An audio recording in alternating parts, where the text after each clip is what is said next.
Hola, muchas gracias al Centro Cultural de España, a su director Jesús Oyamburu y a el personal del Centro Cultural de España por ofrecernos la oportunidad de presentar esta quinta edición de Carnaval desde el Centro.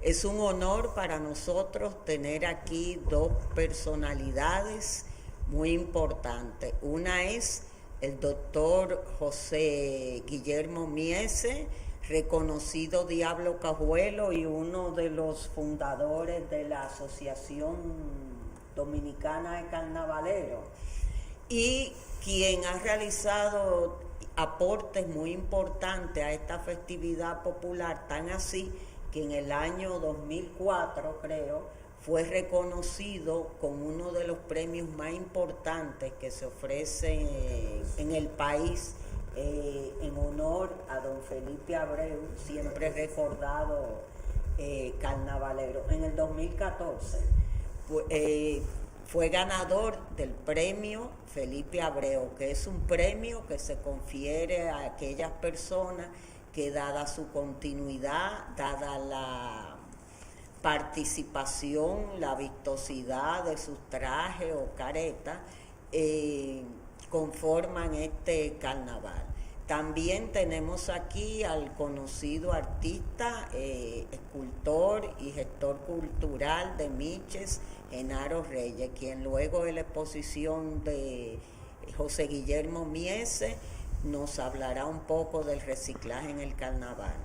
Gracias, José Guillermo, por estar aquí con nosotros. Qué bueno tener un Diablo Cojuelo tan destacado para que precisamente nos hable de un tema que conoce, que es el carnaval barrial, y quien nos hablará un poquito, sobre todo para aquellas personas jóvenes que no conocen, qué es lo que es ser un Diablo Cojuelo. Pues los dejo con José Guillermo.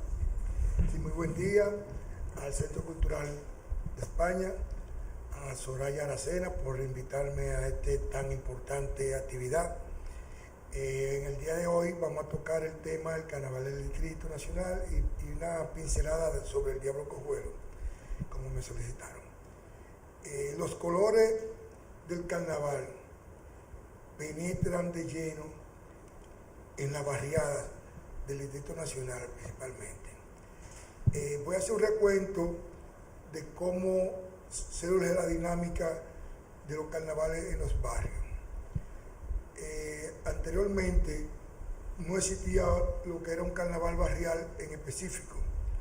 Se hacían participaciones haciendo recorridos por todas las calles de todos los barrios, los grupos de carnaval.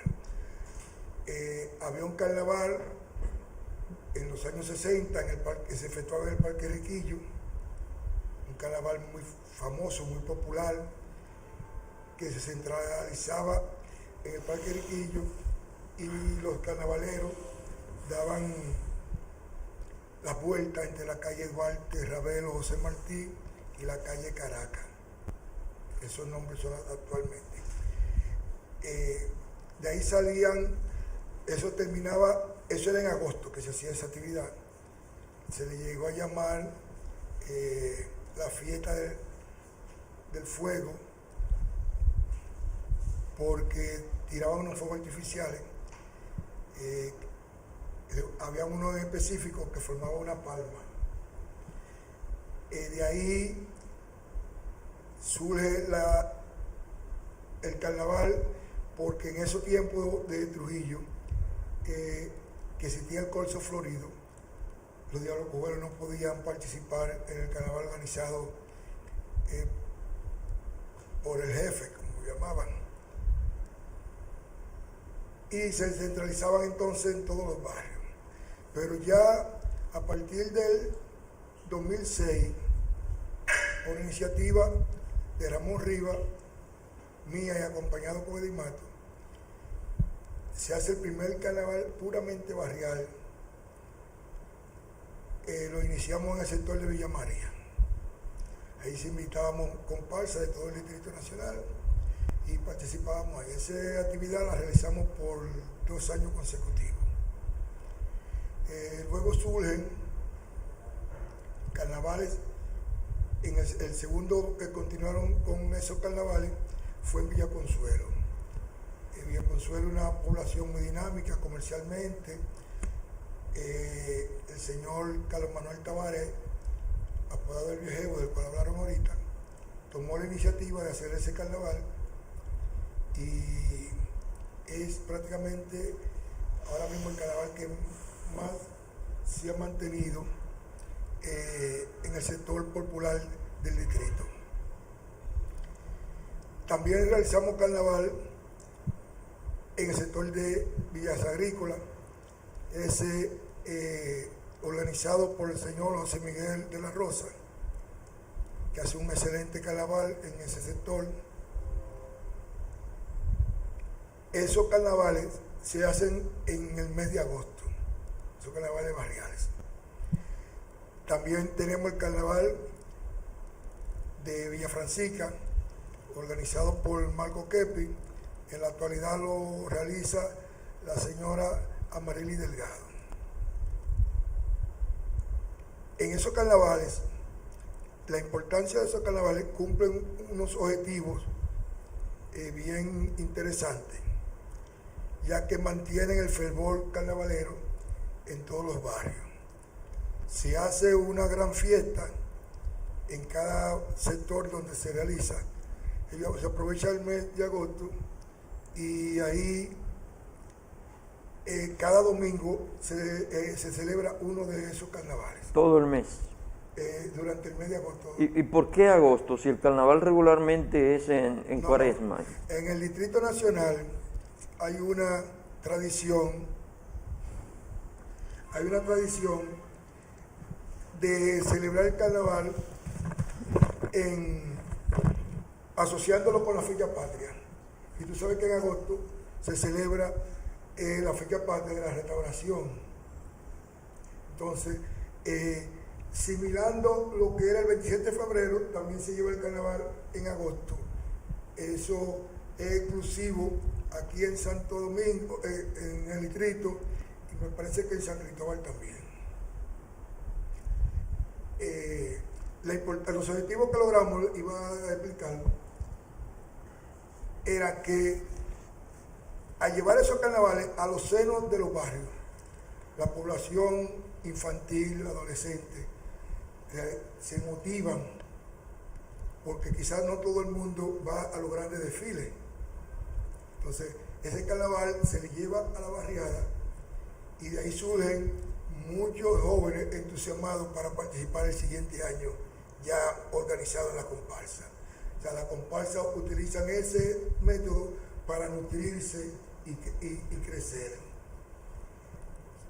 También tenemos unos carnavales barriales que son prácticamente nuevos, que están celebrándose en el mes de marzo.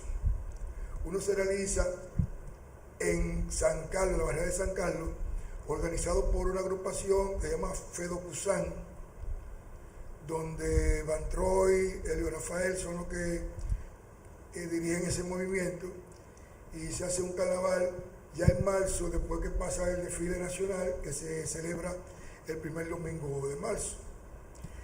Y también se dio la iniciativa de la comparsa Los Leones, la cual dirijo,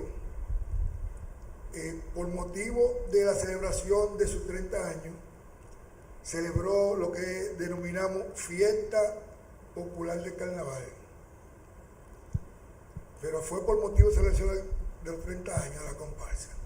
Se hizo un carnaval con desfile, todo eso, presentación artística, y la barriada pidió la continuación de la fiesta en el barrio, y se ha seguido ya haciendo de manera tradicional. Hay unos detalles interesantes, que es cómo los barrios subvencionan, obtienen recursos para esta actividad. Los barrios, los líderes de los barrios de comparsa, hemos demostrado que somos héroes nacionales, porque prácticamente esos carnavales se hacen con el pecho, como dicen. Carecemos de ayudas oficiales. Uno que otro puede conseguir que el ayuntamiento le conceda 50 vallas, 20 vallas, pero prácticamente es sin nada. Mano pelada. A mano pelada, sí. Pero el objetivo de eso no es mercurial, es un objetivo de gestión cultural, de promoción cultural hacia los barrios.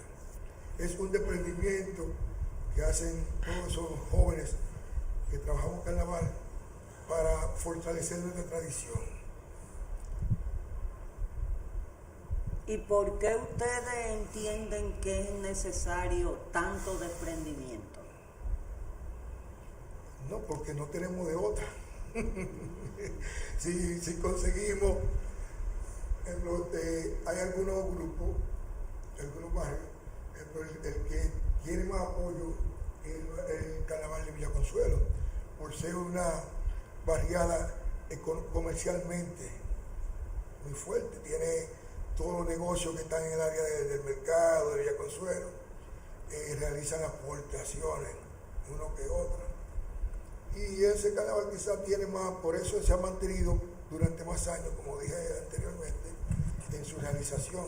Hablando con Marcos Kepi, y con un diablo cojuelo que murió hace muchos años, muy amigo mío, Andrés Álvarez, Sí. chino, ellos siempre me hablaban de que existían, sobre todo Marquito, varias asociaciones carnavalescas. Yo creo que Marquito era alguien que hacían como unas cenas en Navidad, o sea, hacen algún tipo de actividad para recaudar fondos para ese tipo de carnaval.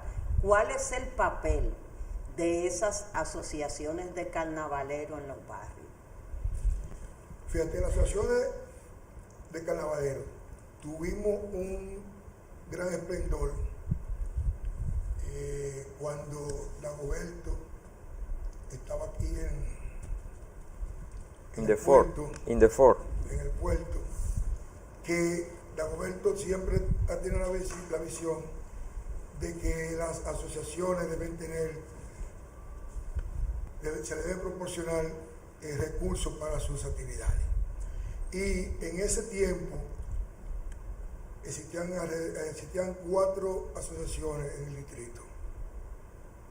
Y regularmente de los recursos del desfile nacional se le daba a cada asociación 400,000, 500,000 pesos. Por la asociación que nosotros dirigimos, que fue prácticamente la primera organizada, teníamos un local y nosotros sustraíamos de esos recursos que eran para distribuir entre la comparsa, hacíamos el sacrificio de sacar el aporte del pago del local. Y lo que hacíamos era, como era un solo pago, pagábamos el año entero del local. Eso fue retirado ya como las asociaciones, y con esas actividades uno hacía, teniendo ya un local, las asociaciones pueden hacer, nosotros hacíamos que el mes gira profundo para esas actividades que se desarrollan. Y entrando un poco en el personaje, ahí quiero llegar, que usted ha representado toda su vida, el Diablo Cojuelo. ¿Podría explicarnos un poco qué es un Diablo Cojuelo? Y, por ejemplo, cuando usted se disfraza, si se siente ser el doctor José Guillermo Miese, o cómo se siente, y si se necesitan algunos requisitos para ser diablo cojuelo, si hay alguna parte religiosa en esto del diablo cojuelo. ¿Qué es ser un diablo cojuelo? Fíjate, el diablo cojuelo tiene un misticismo tremendo. Y me parece que prácticamente todo personaje tiene una particularidad. Pero como yo puedo hablar de la experiencia que tengo, uno se transforma. Hay una transformación total, no maligna ni maliciosa. Una transformación cultural intrínseca, donde nosotros podemos estar trabajando en las decoraciones de los trajes y amanecer en ese proceso y salir de ahí a ponernos el traje sin dormir. Ahí tú no sientes cansancio, tú no tienes sueño. Te voy a hacer una anécdota, que quizás tú conociste al señor César Mejía, César la Diabla. Sí, sí, claro. Sí, César, ya un señor de edad muy avanzada, enfermo diabético. Sí, lo recuerdo. Enfermo diabético, estuvo interno en el hospital de Ival Morgan. Y cuando vino el carnaval, él pidió su de alta para irse a disfrazar. Pasó similar con Chachón, operado, Sí. Desfiló con el suero y todo en el desfile nacional. Increíble, increíble. Y increíble. tú ves estos señores viejitos ya que caminamos horas y tú no ves que desmayen. El personal te transforma totalmente, te da una fortaleza, te da una fuerza. En el caso familiares también tiene una magia. Nosotros que hacemos grupos, porque también el diablo cojuelo en la capital, y me parece ya que quizás en el país entero, se da un componente familiar. Por ejemplo, fue Chicho y su familia. Ellos se van a elaborar su careta, a decorar su traje. Y desde que nace un niño, ya el año ya tiene el traje puesto. O sea que pasa de familia en familia. Sí, hay un relevo. Y los muchachos de mi casa, donde Chicho, que han crecido, no hay quien no le ponga un disfraz. El hijo mío tuvo un accidente con una botella y se cortó el pie, hubo que darle 14 puntos. Y a los 4 días caía domingo de carnaval, sin quitarle los puntos. Ese muchacho lloró para ponerse sus zapatos, para salir a disfrazar. Y yo no sé cómo pudo caminar, con 14 puntos en la planta del pie. Eso es para darle un panorama de cómo el personaje de Diablo Cojuelo es tan trascendente. Fervor, fervor. Doctor, ¿usted ha escuchado que el que se disfraza está 7 días fuera de la gracia de Dios? ¿Qué hay de cierto en...? Eso Cayó. es la tradición popular. La tradición popular, y yo digo que hasta favorece nuestra tradición de Diablo Cojuelo, porque también hay otra que dice que el que se disfraza una vez tiene que disfrazarse 7 años consecutivos. Entonces eso favorece a la permanencia del Diablo Cojuelo. Eso favorece. Pero esos son mitos. Ya entra lo mágico religioso. Sí, que es de donde venimos, Sí, definitivamente. Y Hablando de lo mágico religioso, a mí me contó el chino, Andrés Álvarez, como que algunos diablos también eran practicantes de la religión y que incluso cuando moría uno de estos diablos se hacían algunas ceremonias especiales. ¿Es cierto? ¿Hay algo? Cuéntame un poco. Fíjate, en ese tiempo muchos personajes de carnaval, diablo, inclusive Papalilo, que fue indio, era lo que le llaman portadores de misterio. Tenían sus altares en su casa. Por ejemplo, cuando yo conocí a Andrés Chino, nosotros hicimos un recorrido que fuimos a Villa Agrícola, donde una señora que era muy allegada a todos los diablos, porque ella tenía su altar, entonces los diablos iban a visitarla, y ella le daba la bendición, hacía un ritual de bendición. Parece que por lo mismo que preguntó el compañero aquí. Entonces, y eso sí yo lo llegué a ver, lo llegué a vivir. El mismo José Ariel tenía su altar en su casa, pero ya ahora mismo ya es más festivo la celebración, o sea, el carnaval, que el contenido mágico religioso. Y algo eso se ha ido perdiendo. Algo que he visto en los Diablos Cojuelos, a diferencia de los demás diablos que existen en el país, y de usted tengo una foto muy buena, con esa característica, ustedes no se tapan la cara con la máscara, la mayoría, sino que la llevan sobre la cabeza. ¿Por qué? Fíjate, eso se convirtió en tradición en los tiempos ya de los 12 años de Balaguer. Los 12 años de Balaguer vivíamos una etapa de represión y también muchos individuos utilizaban esa condición para hacer algún tipo de fechoría. Entonces, se utilizó que en esa época había que ir a los destacamentos para que te dieran un número y tú se lo pusieras al disfraz. Cosa de que, y tenían el registro de ese número. Entonces, a mí me tocó 262, la policía me tenía anotado con 262. Si ese 262 cometía alguna fechoría, la policía lo agarraba, o lo veían, ¿qué número tenía? Tal, y salían a buscarte con todos los datos que tenían ellos anotados. Entonces, se puso que detenían o perseguían a los diablos que tuvieran la careta tapada.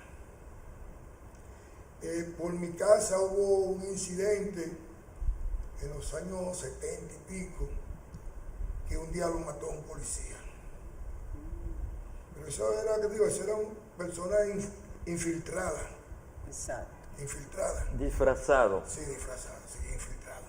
Y en esos tiempos se daba mucha carrera a los diablos cojuelos por el uso de la careta. Entonces, la opción fue ponerse la careta en la cabeza y mantener su careta. Ponérsela ya en un momento específico, pero eso afectó mucho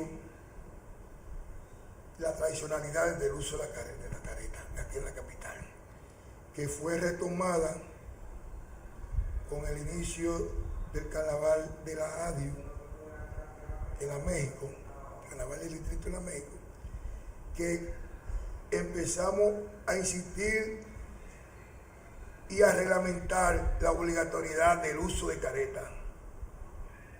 Si tú participabas, como había un concurso, eso lo que hacía era que te hacía perder puntos.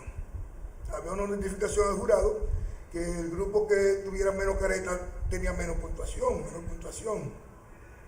Entonces, ya ahora mismo es difícil que un grupo de diablos cojuelos de aquí en la capital no utilice su máscara, su careta. Es difícil. Y algo que lo distingue mucho a ustedes son las vejigas. ¿Por qué los vejigazos? Fíjate, los vejigazos también tienen que un contenido mágico religioso, puesto que se atribuye a que es una forma de santificar a la persona que tú le das con la vejiga. Entonces, y no sé si te has fijado que los diablos de La Vega, Santiago, utilizan una vejiga. El diablo de capital se caracteriza por ramilletes de vejiga. Pero las vejigas de ustedes, hasta donde he podido ver, son diferentes también a la del diablo vegano, por ejemplo. Sí, la del diablo vegano. En cuanto a material, sí. ¿De qué le elaboran las vejigas tradicionales de los diablos cojuelos? Es vejiga de la vejiga urinaria de las vacas. Sí. Pues, se lleva un proceso de limpiado, quitándole toda la carne que tenga, toda la grande que tenga, y entonces hay un proceso se sopla, lo que depende bien amarrado, que tenga la barriga para que no escape el aire, entonces se pone a secar en el sol. Antes se usaban vejigas, ceniza, para que se secara mejor, y en los tiempos de atrás se pintaba con anilina. ¿Qué es anilina? Anilina es como si tuviera la patilla de azul que usaban para lavar las mujeres, algo así. Fuerte azul. Era un tinte que se disolvía en agua, entonces tú la rociabas la vejiga con eso y le daba color. Ahora se pintan, lleva un proceso de pintado.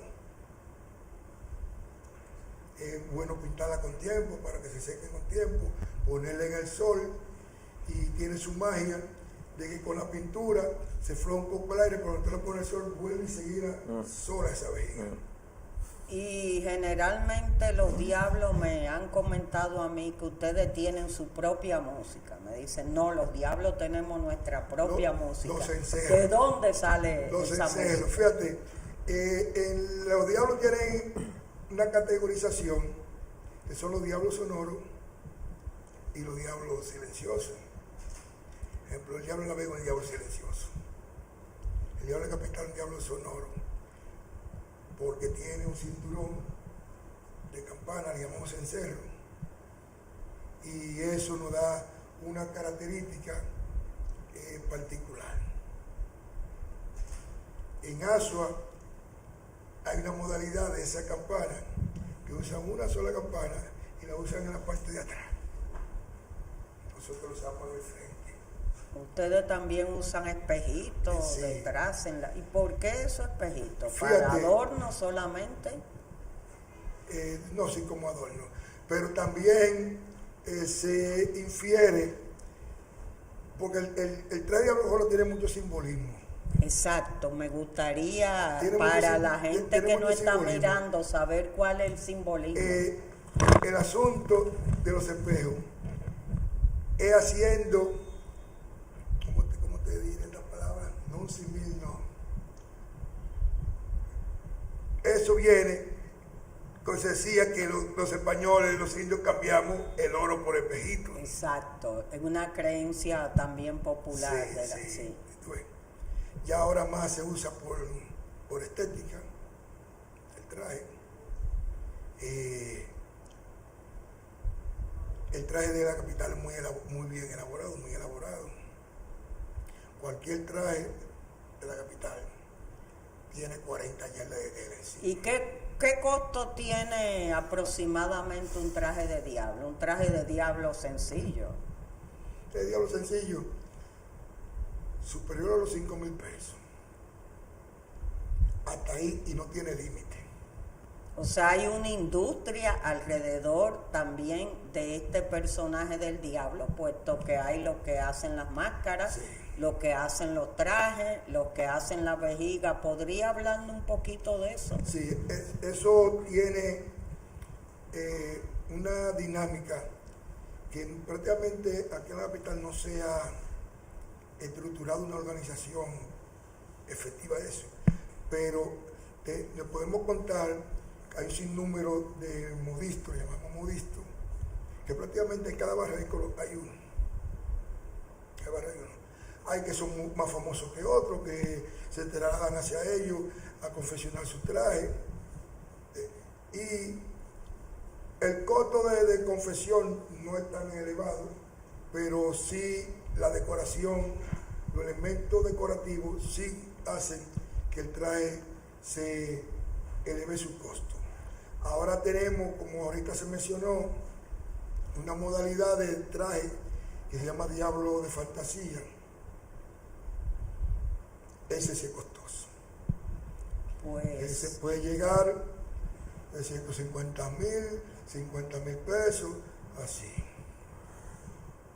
Pues muy agradecida, doctor Mieses, por su exposición, ha sido muy... Déjame dar un detalle, sí, un dato importante. La gran importancia de los Diablos Cojuelos de la capital es que prácticamente el Diablo Cojuelo de la capital, la esencia de los Diablos Cojuelos, entre el medio de la antigüedad y ahora, cada quien era el decorador de su propio traje. Eso era cuando los trajes eran, cada traje era de un solo color. Y ahora, como adoptamos la modalidad de hacerlo en conjunto, ya no. Pero antes cada quien le ponía su detalle particular a su traje. Por ejemplo, en mi casa, aunque yo me hiciera el traje, junto con un cuidado mío que murió, Jesús Félix, también era carretero, yo me lo hacía igual que él, pero no salíamos igual. Porque él tenía una idea de ponerle una cosa y yo tenía otra. Por eso mi hermana, que fue reina del carnaval también, Diablo Cojuelo, ella no le gusta la modalidad de los trajes iguales, porque ella le gusta, iba a ser individualista. Le hemos obligado a usarlo ya iguales. Pues muchas gracias de nuevo, José Guillermo. Ojalá poder seguir en un futuro exponiendo sobre estos temas. Ojalá en alguna de las ediciones poder traer un grupo de diablos, el de los leones, y muy buena exposición. Gracias. Para el cierre de este evento, auspiciado por el Centro Cultural de España, Carnaval desde el Centro, tenemos a un gran artista, amigo, gestor cultural, Genaro Reyes, quien ha trabajado mucho el tema del reciclaje, y no solamente el tema del reciclaje desde el punto de vista como escultor para concebir sus obras, que de hecho han sido muy premiadas en el país, sino que también para con este reciclaje aportar a lo que es el carnaval de su pueblo, el municipio de Miches, perteneciente a la provincia El Ceibo de la región este del país.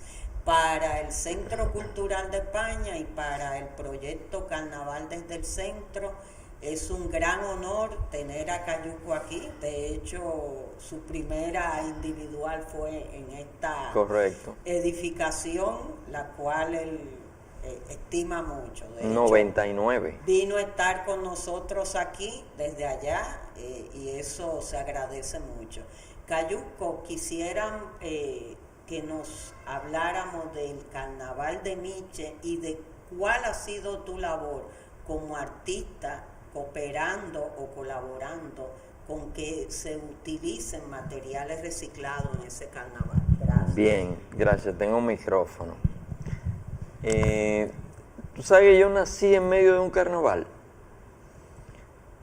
y recuerdo, como parte de la atmósfera mágico-religiosa del carnaval en medio de la cuaresma, que el viejo salía del monte completamente disfrazado de cadillo.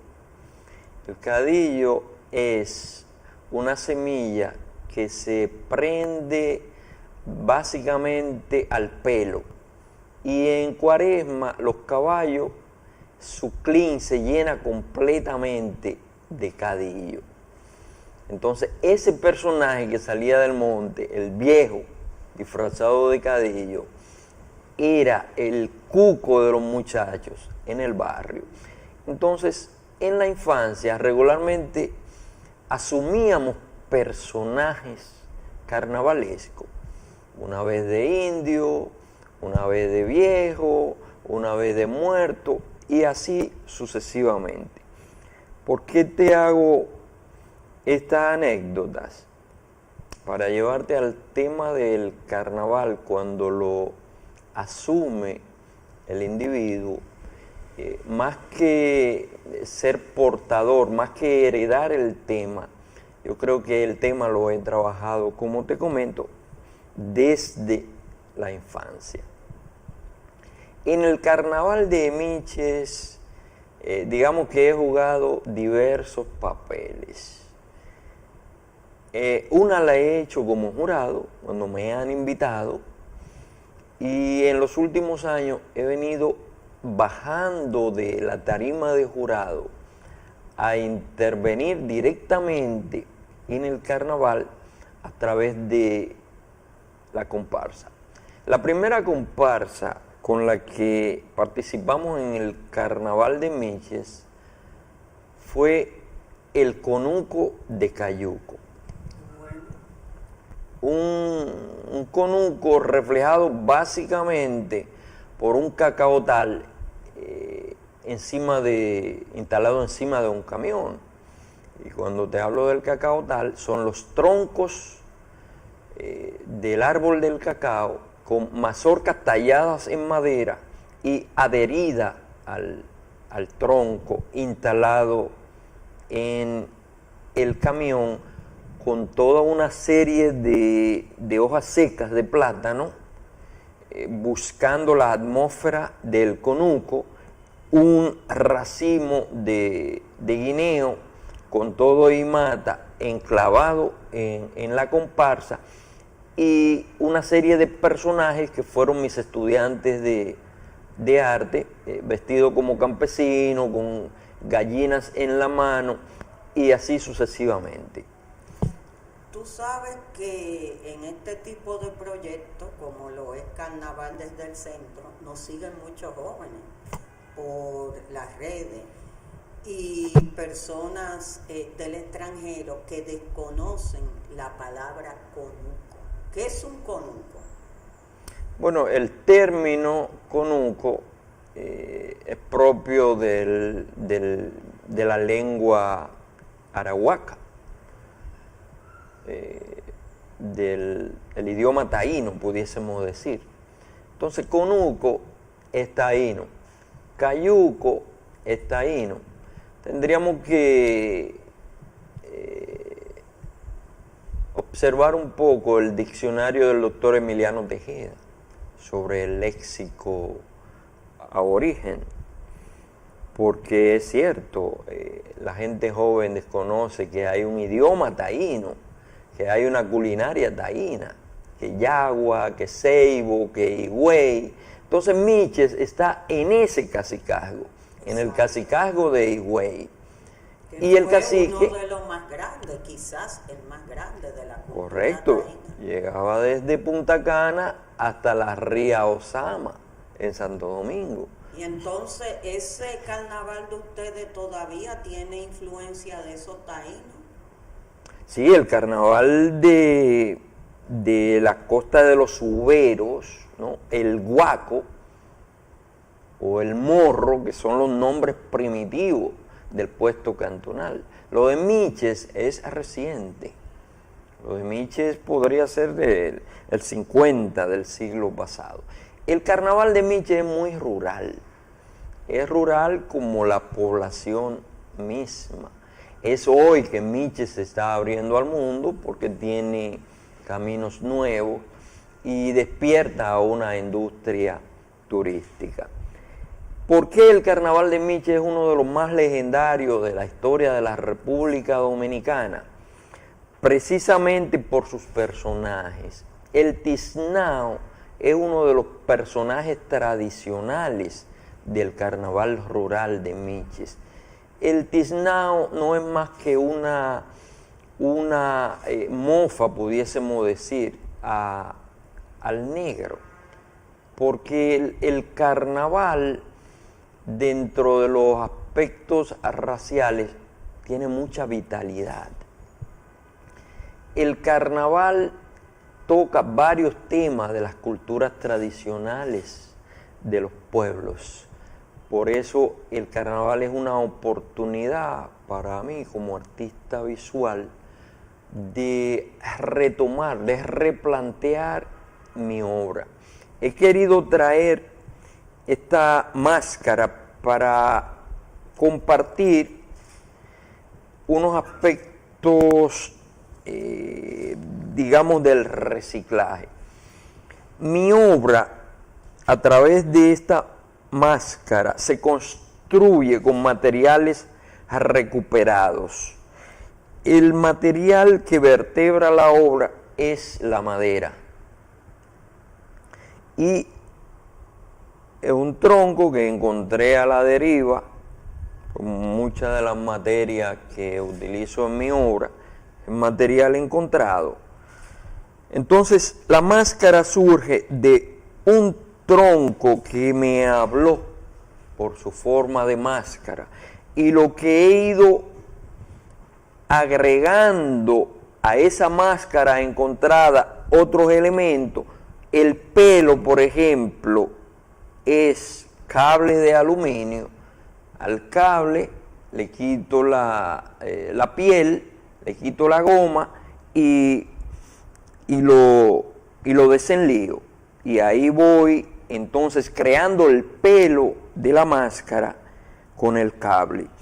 La dentadura son molares de cuadrúpedo, puede ser de burro, de vaca, de caballo, o sea, dientes que encuentro en el campo, en la playa, y así sucesivamente. Los cuernos son de chivo. En un viaje que hice al Cibao, a la orilla de la carretera, venden chivo, y me detuve y el carnicero tenía los cuernos de chivo encima de la carnicería en el zinc, y me he traído varias docenas, y son elementos que voy integrando a mi obra. Particularmente esta máscara la estoy trabajando con los estudiantes del Bachillerato en Arte del Centro Padre Daniel, donde ejerzo como docente. Y entonces, ya que tú eres, podríamos decir, uno de los maestros del reciclaje en cuanto al arte aquí, ¿cómo todos estos objetos reciclados son aceptados por los estudiantes cuando ellos están recibiendo, y ustedes más que nadie, por la cercanía a Puerto Rico y todos los viajes que se sucedieron, ustedes se criaron mirando los canales de televisión de Puerto Rico, en lo que se veía ostentosidad comparado aquí? ¿Cómo aceptan ese reciclaje esos jóvenes? ¿Cómo ven eso? O sea, ¿lo ven algo artístico? ¿Lo ven algo como que le acomoda a ellos, que va con su época? ¿O tú piensas que ven eso? No, preferimos otro tipo. ¿Cómo lo ven?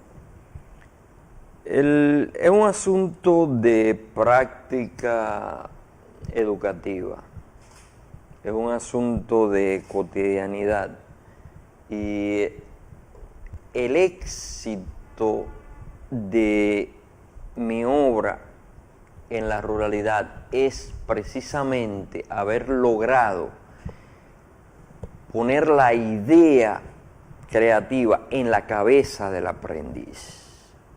Entonces, en la medida en que vamos trabajando con el reciclaje, que dicho sea de paso, es la materia prima más accesible, más económica, y es precisamente la materia del conflicto, es el problema contemporáneo, es donde hemos llegado hoy por hoy. Entonces estamos viviendo en un país lleno de basura porque la gente no está educada para trabajar con la basura. Entonces, en la medida en que transformamos la basura, que es un problema para la gente común y corriente, en la medida que transformamos esa basura en obra de arte, en esa medida impactamos positivamente. Entonces, no sabemos qué vamos a hacer con el plástico. Cuando el plástico tiene un alto valor en el mercado. Entonces, hay muchísimos programas para trabajar con los desechos. Miches, desafortunadamente, tiene un nivel de contaminación extraordinario. Los turistas se están bañando en la basura. Entonces, esto no es propio de Miche, esto es propio de una isla que se está vendiendo como destino. Entonces, para nosotros es un asunto de vida o muerte. Continuar trabajando con los desechos y que no sea una práctica de Cayuco y de su taller, sino lograr hacer del problema un problema común para todos, para accesar a soluciones comunes y colectivas. Así impactamos a los estudiantes a través de nuestra obra cotidiana. O sea, ¿tú crees que ha tenido algo, o sea, que tú has creado conciencia en algunos sobre eso? Que ya hay jóvenes que dicen, bueno, vamos a recoger los cables eléctricos que hay tirados por ahí, vamos a ver qué hacemos similar a lo que hace Cayuco. ¿Tú piensas eso? Permíteme ser modesto, porque yo también aprendo. Entonces, el carnaval es un laboratorio de aprendizaje, porque el carnaval lo hace el pueblo. El carnaval es popular, y lo decía el doctor, el carnaval no necesita presupuesto. El carnaval últimamente está teniendo acompañamiento, eso está muy bien, para industrializar el carnaval, para que los artesanos del carnaval puedan subsistir a través de su obra y no se vayan en yola, como hicieron los maestros del carnaval de Miches, que se fueron en yola porque no podían vivir de la artesanía que tan genialmente fabricaban. Entonces, ya podemos vivir del carnaval, porque hay mercado, hay acompañamiento. Ahora, habría que cuestionar si ese acompañamiento le permite al carnaval crecer o mermar. ¿Por qué?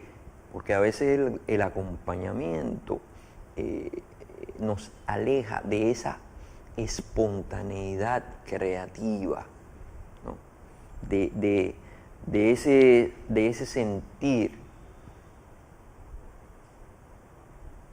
Entonces, el compromiso en la manifestación del carnaval es lo que le permite al carnavalero transmitir el conocimiento para que no desaparezca el color que cada febrero se manifiesta en el pueblo dominicano.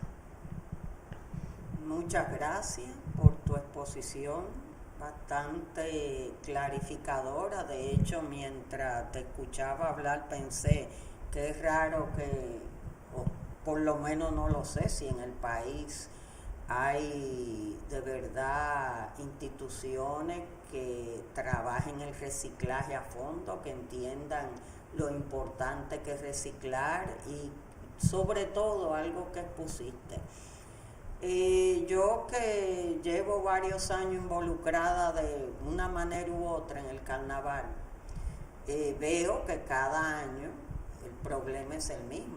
O sea, los trajes de la comparsa que cuestan muchísimo dinero, que el Estado no tiene el dinero, que los carnavaleros no tienen, y al final esta sugerencia, este material que te lo cede la naturaleza, que te lo cede el mismo pueblo, que tira todo. Yo he visto el río La Yeguada, se llama. Correcto. Lleno de basura, de hecho que tú mismo me has dicho, mira cuánta basura. Y entiendo que con este reciclaje se aportaría mucho, no solamente a lo que es el carnaval de Miche, sino a lo que es el carnaval a nivel nacional y en especial al medio ambiente que tanto lo necesita. De hecho, estamos mirando toda la tragedia que causa la contaminación ambiental,